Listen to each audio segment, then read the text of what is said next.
Mesdames et messieurs, fidèles téléspectateurs des Kivustas Télévision, bienvenue dans cette belle émission. Première apparition de cette émission Tribunal de l'opinion publique pour l'année 2026. De part et d'autre, nous vous souhaitons voilà, une bonne année à tous et à toutes. Et aujourd'hui, c'est un plaisir quand même de nous retrouver encore avec vous durant 30 minutes pour discuter sur un sujet crucial, un sujet qui intéresse la jeunesse, un sujet à laquelle, au plutôt auquel vous pouvez toutefois participer à nous envoyer un message, mais également en commentant tout juste pour le live de notre émission Tribunal de l'opinion publique.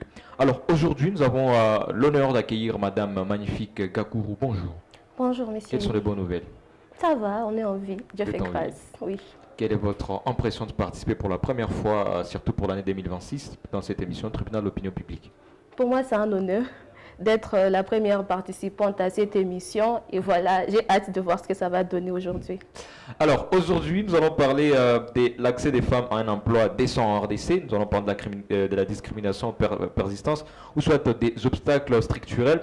Mais je rappelle que vous pouvez toutefois vous abonner via notre page Facebook, également YouTube, notre chaîne YouTube, et en écrivant juste Kivustas Télévision. Merci à l'équipe réalisatrice qui essaie un peu de faire tout son mieux pour mettre tout en jeu. Et je signale bien notre mission qui a 3 parties. La première partie, c'est une surprise. La deuxième partie, les débats libres. Et pour finir avec la boîte de pendant. Et avant de commencer, Madame Magnifique, je vous prie juste de regarder l'écran avec la première image pour nous dire quelles sont les impressions que la première image va devoir vous démontrer. Ok. Ouais. C'est quoi l'impression que te donne l'image? Et tu nous dis ça te rappelle quoi durant ta carrière? Ça, il s'agit d'une photo, d'une activité que j'avais organisée. Pendant ce temps-là, je travaillais avec une organisation qui s'appelait CEDEJ. Et ce jour-là, j'avais organisé une activité à l'Unigom. Et là, j'étais en train d'intervenir, de dire quelque chose. Et voilà, et la seconde image, ça tu vas nous dire, ça te rappelle quoi dans ta carrière aussi? La technique? Oh. C'est aussi une photo de moi. J'étais à Pôle FM pour une session de vendredi politique. Oui. C'était quoi les sujets? Ah, je ne me rappelle pas vraiment, mais j'ai déjà participé à beaucoup d'émissions. Ça sera un peu compliqué que je m'en souvienne. Mais c'était l'une d'entre elles, je crois. C'est en quelle année? L'année passée, en 2020. L'année antérieure, en 2024. Voilà, mais tu vois que tu ne te poses pas de questions comment on a reçu ces images? Ah non, bien sûr, je me demande comment tu as fait pour avoir ces images de moi. Ça montre que l'impact est positif dans la communauté. Alors, revenons un peu sur le vif de notre sujet. Nous parlons de l'accès des femmes à un emploi décent en RDC, entre discrimination, persistance ou obstacles structurels. Alors, Madame Magnifique, je voulais savoir d'abord, quel est ton premier souvenir professionnel que tu gardes en tête? Mon premier souvenir professionnel, c'était dans le bon sens. J'avais vu en ligne, il y avait une offre d'emploi et j'avais postulé. Il y avait un formulaire sur lequel il fallait répondre à beaucoup de questions.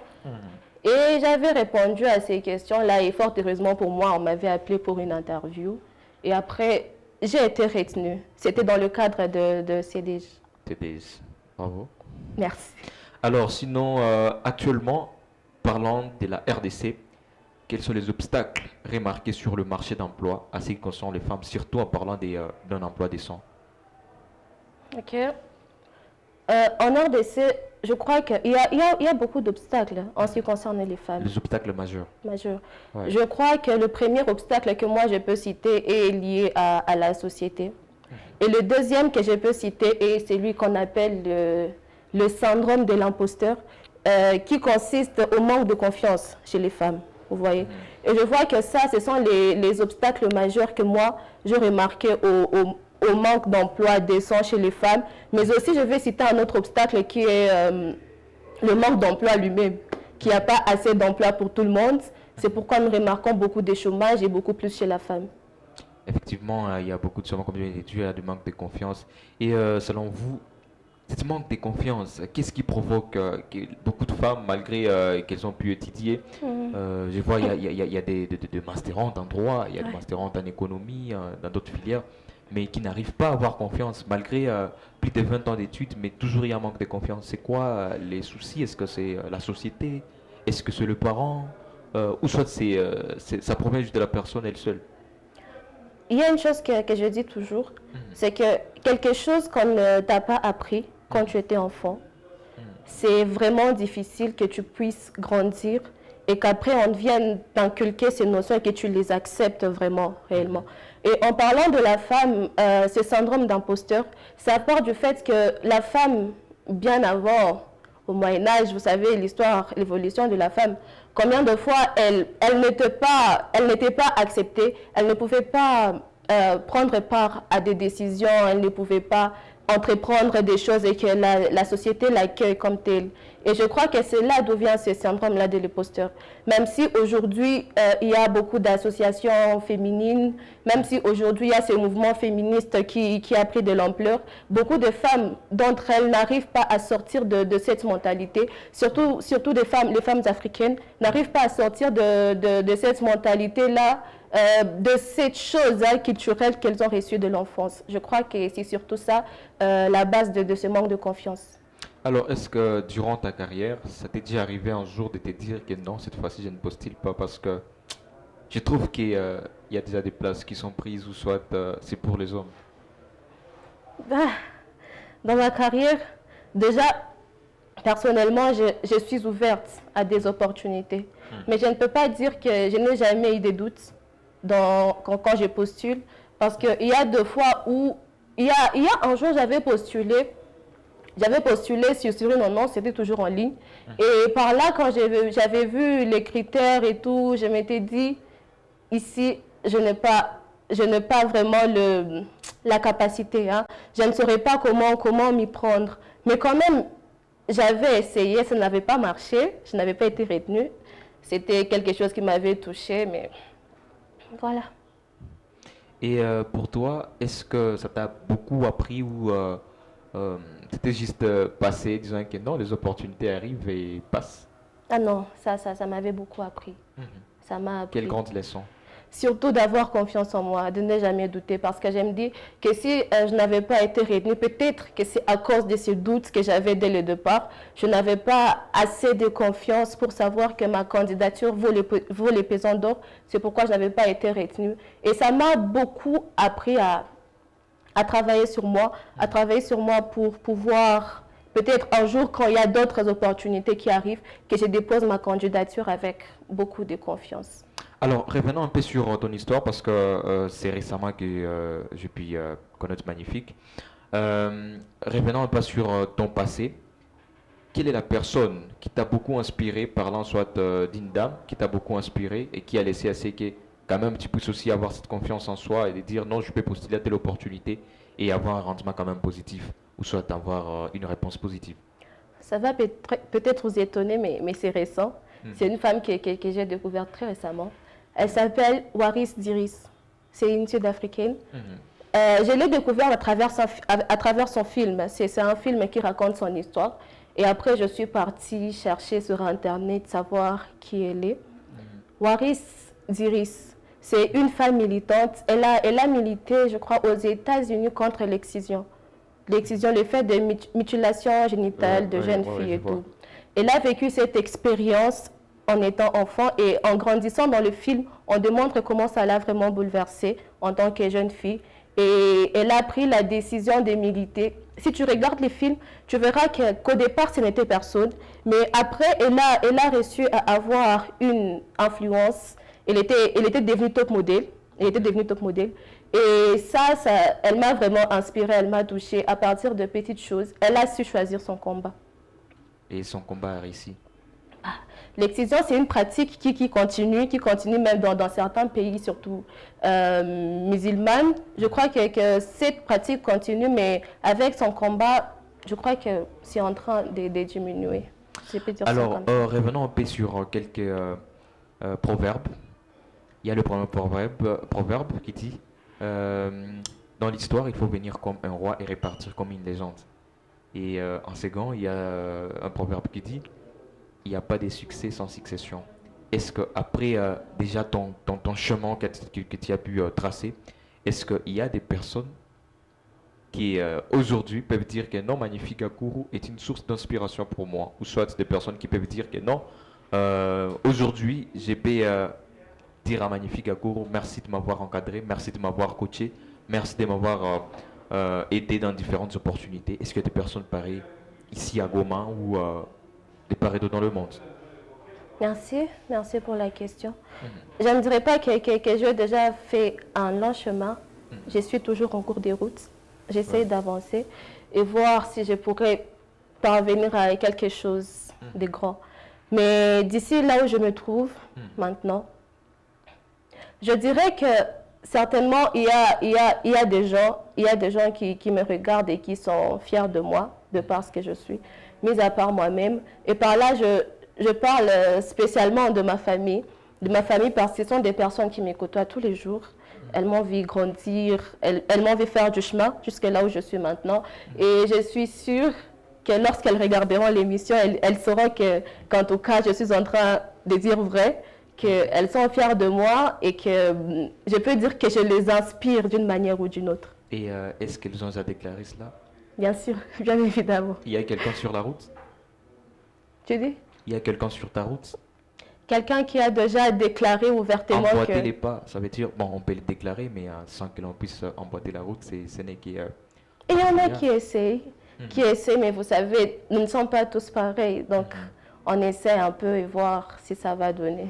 Revenons un peu sur la province du Nord Kivu, avec l'état actuel, bien sûr qu'il y a beaucoup d'instabilité sur plusieurs plans, alors je ne parle pas politique, mais revenons un peu au Nord Kivu, est-ce qu'il y a des défis majeurs, ou soit commençons d'abord par des personnalités féminines qui vous ont plus marqué au Nord Kivu et à qui vous devez toutefois rendre hommage. Parce que, bien sûr que tu as suivi la dame, mais avant cette dame, quand même, il y a des personnes qui se peuvent dire que non, il y a telle dame. Malgré tous les défis du monde actuel, c'est quand même des dames qui nous inspirent. C'est quand même des dames qui essaient un peu de rayonner dans la ville. Ok. Les dames qui m'ont inspirée dans cette ville. Il y a une dame, je l'avais vue pour la première fois, c'était à Polé, c'était à Polé Institute, pendant les séances hebdomadaires. Et nous l'avions réussi ce jour-là. Je crois que c'était dans une campagne électorale. Je ne sais pas si je dois dire son nom ou pas. Non, tu es libre. Je suis libre de parler d'elle, de dire son nom. C'est une dame, elle s'appelait Madame Nelly. Nelly qui, je crois, elle postulait en tant que députée, en tant que députée nationale, si je ne me trompe pas. Elle nous avait raconté son histoire. Elle était passée par beaucoup de choses.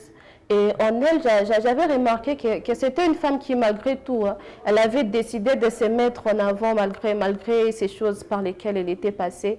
Et pour moi, ça, c'était quelque chose de louable pour moi, en tout cas. Et ça m'avait un peu touchée quelque part, de voir qu'il y a encore de femmes ici, malgré que la société nous retienne, malgré qu'il y a beaucoup de défis politiques et économiques. Mais elle avait jugé bon de se mettre en avant et de continuer dans sa carrière.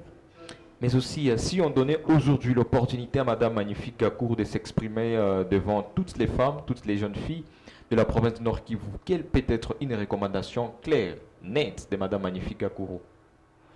Recommandation claire et nette. Je dirais de travailler sur soi, d'appliquer le développement personnel, hein, de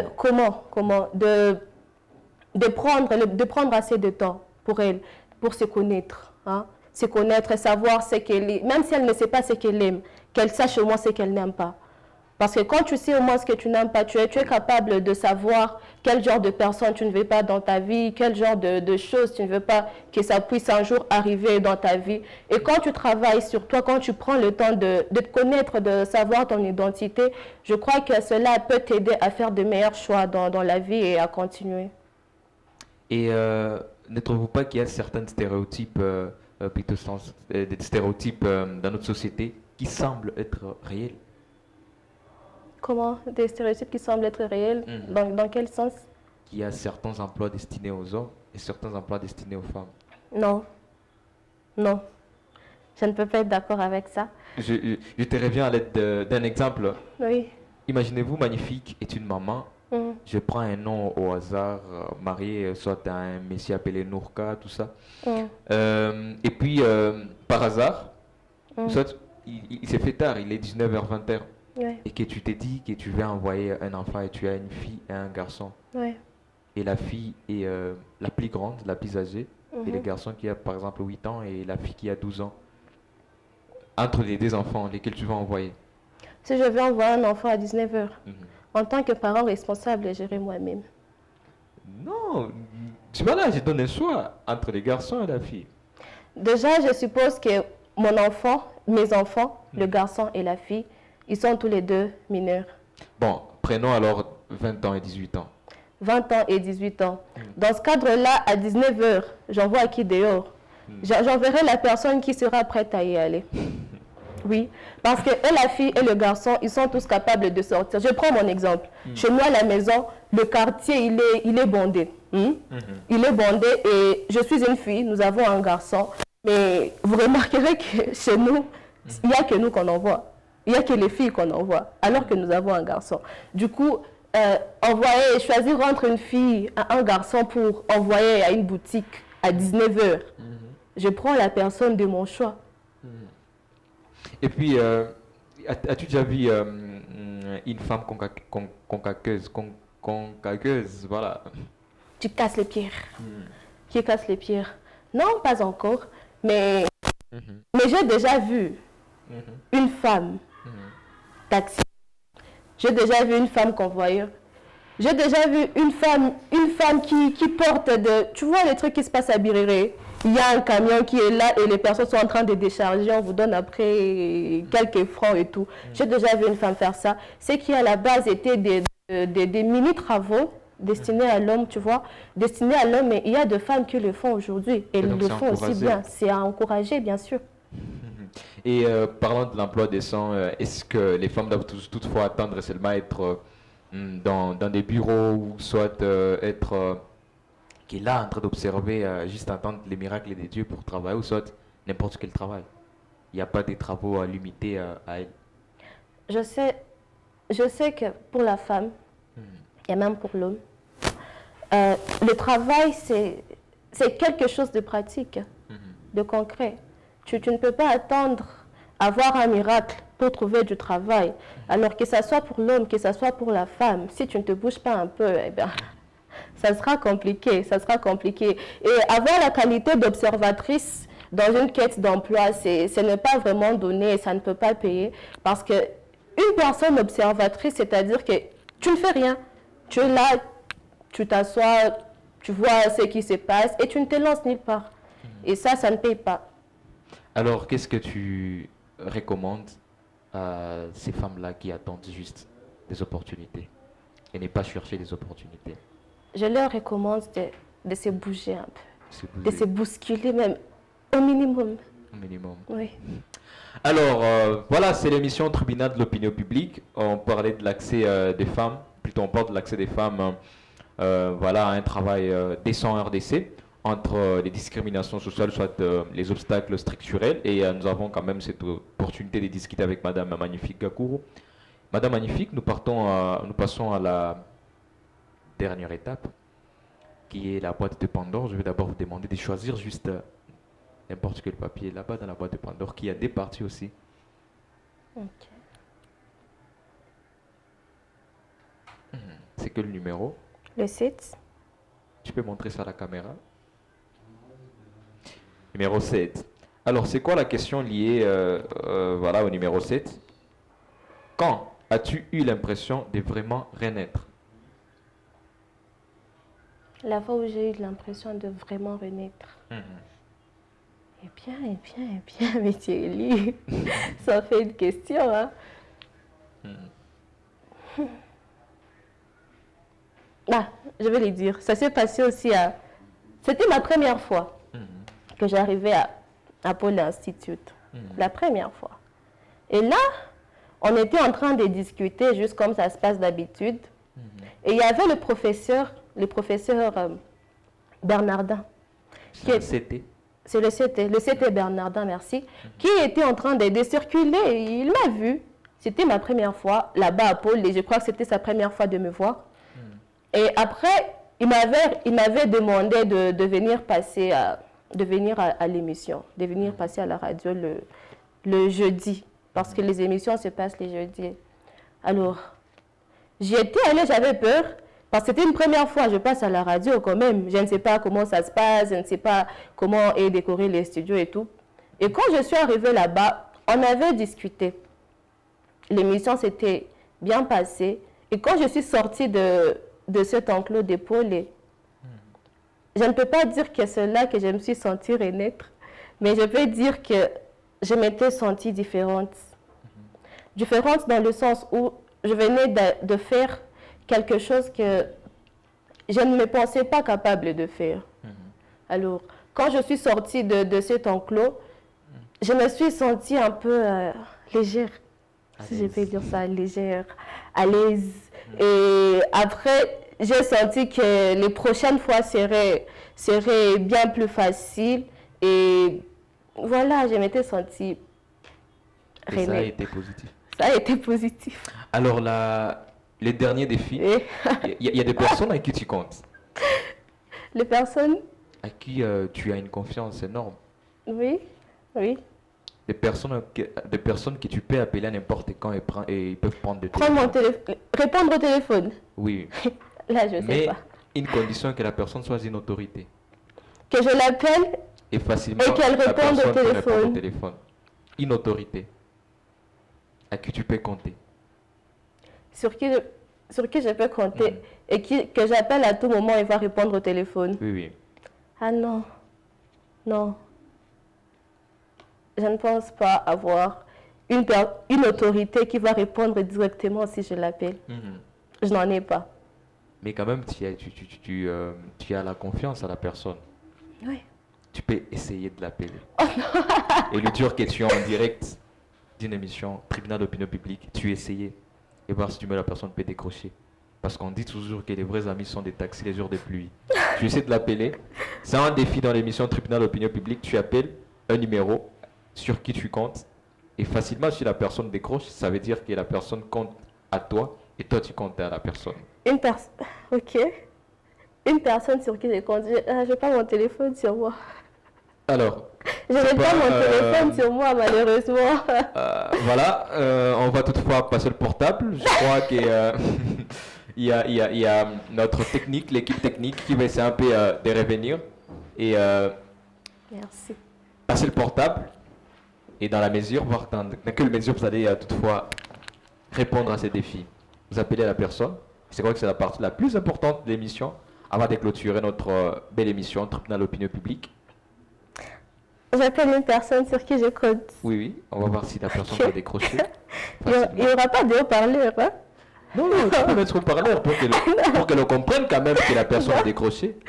Ok. Oui, oui. Ok. Je vais chercher.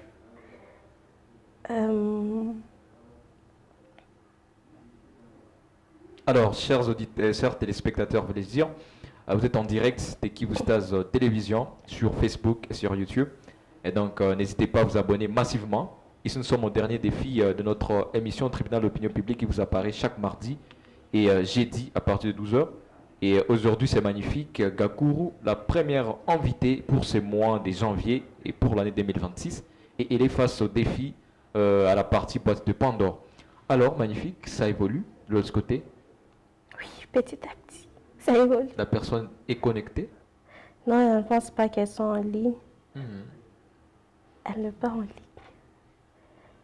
Mais j'essaie quand même. Il faut essayer. On attend un peu.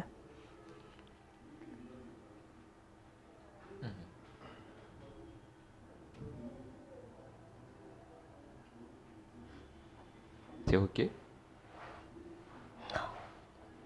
Ça n'est pas OK. Pourquoi? N'aie pas peur. Parce qu'il y a un petit souci de connexion. Il y a un petit souci de connexion. Je n'ai pas de connexion sur moi, c'est aucun service. Alors, je profite. Aucun service, donc.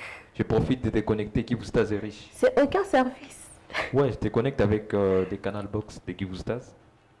Comme ça, c'est un test pour tous ceux qui aimeraient savoir si réellement il y a des personnes sur lesquels vous pouvez compter. Alors, je te donne les mots de passe d'Equivoustas. Alors, tu vas devoir copier les mots de passe d'Equivoustas et appeler la personne en direct de notre émission Tribunal de l'opinion publique. Et si la personne essaie un peu de répondre, et vous lui dites directement que vous êtes en direct de l'émission Tribunal de l'opinion publique, et là on va savoir réellement si la personne compte à toi. Et qu'est-ce qu'elle va dire? Qu'est-ce qu'elle va dire? Non, c'est juste essayer. C'est essayer. Ok.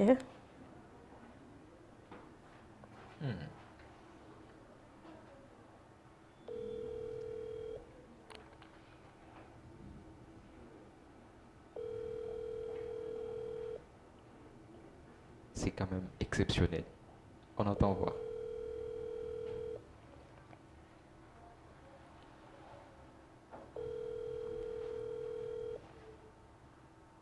Est-ce que tu vas réussir au défi? Est-ce que tu vas Ça passe. Il faut que la personne puisse décrocher pour savoir si tu comptes à la personne. Parce que peu importe l'urgence, la personne doit toujours décrocher. Ok. On fait les comptes à rebours. 10, 9, 8, 7, 6, 5, 4, 3, 2, 1.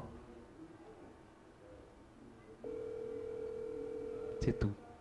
Et voilà, aujourd'hui, Madame Magnifique Gakourou a échoué au défi. Et voilà, ça veut dire que tu ne comptes pas sur la personne. Ah non. Ça peut être une personne qui n'a pas son téléphone sur elle, comme par exemple, moi, j'avais pas mon téléphone alors, sur tu as moi. échoué au défi. Voilà, Madame Magnifique Gakourou, merci d'avoir participé à l'émission Tribunal de l'opinion publique. Quelle a été votre impression avant de finir notre émission? C'est une émission à encourager. Je suis contente d'avoir pu participer à cette émission et à pouvoir m'exprimer devant autant de monde. Même si ce défi-là, peut-être j'ai pas... La personne que j'ai appelée est occupée, mais elle va me rappeler prochainement. C'est parce qu'on n'a pas le temps. Sinon, vous allez voir, elle allait me rappeler. Alors, merci beaucoup à l'équipe réalisatrice d'Equivoustas Télévision. Voilà. Merci aussi pour l'accompagnement durant la préparation de l'émission, M. Nourka.